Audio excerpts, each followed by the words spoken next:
Praise lord. Arunodaya వాక్యపట్నంకి ఇచ్చేసిన ప్రతి ఒక్కరికి యేసుక్రీస్తు నామములో శుభాభివందనాలు. 96వ రోజుకి ఈ యొక్క కార్యక్రమాన్ని నడిపించిన దేవునికి వేలాది వందనాలు.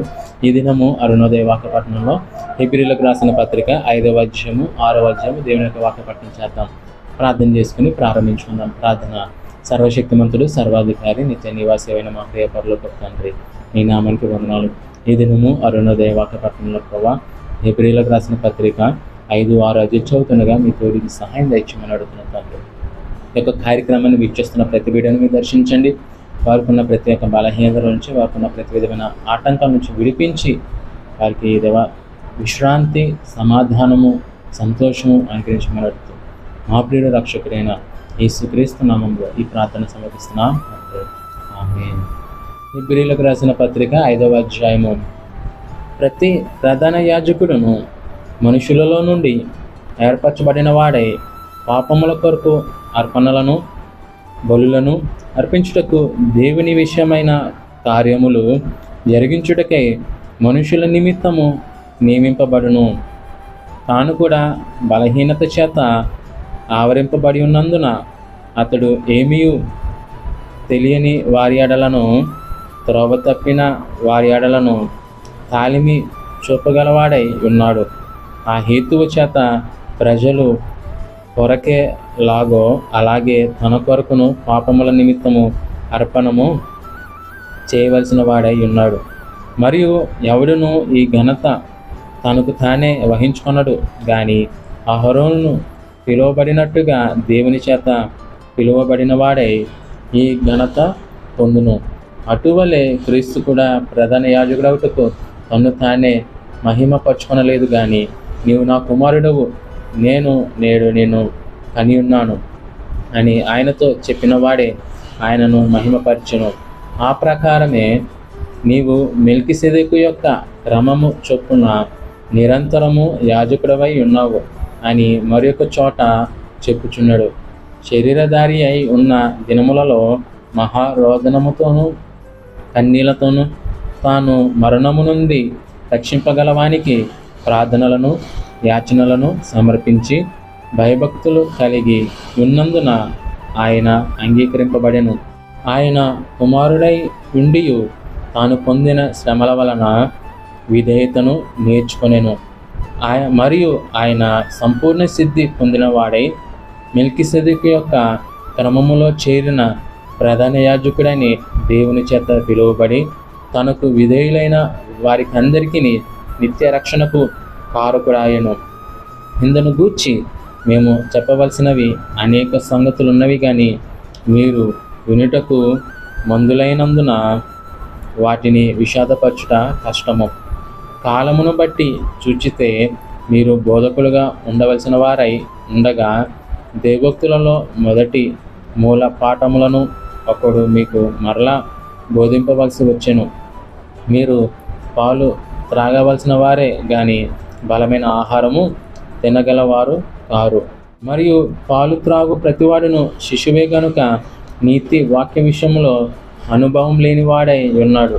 వయసు వచ్చిన వారు అభ్యాసము చేత మేలు కీడులను వివేచించుటకు సాధకము చేయబడిన జ్ఞానేంద్రియములు కలిగి ఉన్నారు గనుక బలమైన ఆహారము వారికే తగును. 6వ అధ్యాయము. కాబట్టి నిర్జీవ క్రియలను విడిచి మారు మనసు పొందుటయు, దేవుని అందలి విశ్వాసమును, బాప్తిసములను గూర్చి బోధయు, హస్త నిక్షేపణమును, మృతుల పునరుత్థానమును, నిత్యమైన తీర్పును అను పునాది మరలా వేయక క్రీస్తును గూర్చిన మూలోపదేశమును మాని సంపూర్ణమగుటకు సాగిపోదము. దేవుడు సెలవిచ్చిన ఎడల మనం అలాగూ చేయుదము. ఒకసారి వెలిగింపబడి పరలోక సంబంధమైన వరమును రుచిచూచి పరిశుద్ధాత్మలో పాలివారై దేవుని దివ్యవాక్యమును రాబోవు యుగ సంబంధమైన శక్తుల ప్రభావమును అనుభవించిన తర్వాత తప్పిపోయిన వారు తమ విషయంలో దేవుని కుమారుని మరలా సిలువ వేయచ్చు బాహాటముగా ఆయనను అవమానపరుచున్నారు గనుక మారు మనసు పొందినట్లు అట్టి వారిని మరలా నూతన పరచుట అసాధ్యము. ఎట్లనగా భూమి తన మీద తరచుగా కురియు వర్షమును త్రాగి ఎవరి కొరకు వ్యవసాయము చేయబడునో వారికి అనుకూలమైన పైరులను ఫలించుచు దేవుని ఆశీర్వచనము పొందును. అయితే ముండ్ల తుప్పలను గచ్చి తీగలను దాని మీద పెరిగినెడల అది పనికిరానదని విసర్జింపబడి శాపము పొంద తగినదగును, తుదకది కాల్చివేయబడును. అయితే ప్రియులారా, మేము అలాగూ చెప్పుచున్నాను, మీరింతకంటే మంచిదియు రక్షణార్థమైనదియునైన స్థితిలోనే ఉన్నారని రూఢిగా నమ్ముచున్నాము. మీరు చేసిన కార్యమును మీరు పరిశుద్ధులకు ఉపచారము చేసి ఇంకను ఉపచారము చేయుచుండుట చేత తన నామమును బట్టి చూపిన ప్రేమను మరచుటకు దేవుడు అన్యాయస్తుడు కాదు. మీరు మందలు కాక విశ్వాసము చేతను ఓర్పు చేతను వాగ్దానములను స్వతంత్రించుకొను వారిని పోలి నడుచుకున్నట్లుగా మీలో ప్రతివాడును మీ నిరీక్షణ పరిపూర్ణమగు నిమిత్తము మీకు ఇదివరకు కనుపర్చిన ఆసక్తిని తుదుమటుకు కనుపరచవలనని అపేక్షించుచున్నాము. దేవుడు అబ్రహామునకు వాగ్దానము చేసినప్పుడు తనకంటే ఏ గొప్పవాని తోడు అని ప్రమాణము చేయలేకపోయాను గనుక తన తోడని ప్రమాణము చేసి నిశ్చయముగా నేను నిన్ను ఆశీర్వదింతును, నిశ్చయముగా నిన్ను విస్తరింపజేతును అని చెప్పాను. ఆ మాట నమ్మి అతడు ఓర్పుతో సహించి ఆ వాగ్దాన ఫలము పొందెను. మనుషులు తమ కంటే గొప్పవాని తోడు అని ప్రమాణము చేతురు. వారి ప్రతి వివాదాంశమును పరిష్కారము చేయునది ప్రమాణమే. ఈ విధముగా దేవుడు తన సంకల్పము నిశ్చలమైనదని ఆ వాగ్దానమునకు వారసులైన వారికి మరి నిశ్చయముగా కనుపరచవలనని ఉద్దేశించిన వాడే తాను అబద్ధమాడజాలని నిశ్చలమైన 2 సంగతులను బట్టి మన ఎదుట ఉంచబడిన నిరీక్షణను చేపట్టుటకు శరణగతులమైన మనకు బలమైన ధైర్యము కలిగినట్లు ప్రమాణము చేసి వాగ్దానమును దృఢపరచెను. ఈ నిరీక్షణ నిశ్చలమును స్థిరమునై మన ఆత్మకు లంగరువలెను ఉండి తెరలోపల ప్రవేశించుచున్నది. నిరంతరము మెల్కిసెదెకు క్రమము చొప్పున ప్రధాన యాజకులైన యేసు అందులోనికి మనకంటే ముందుగా మన పక్షమున ప్రవేశించెను. దేవుడు యొక్క వాక్యమును దీవించి ఆశీర్వదించునుగాక. ఆమేన్. ప్రార్థన చేసుకుని యొక్క కార్యక్రమం మనం ముగించుకుందాం. ప్రార్థన.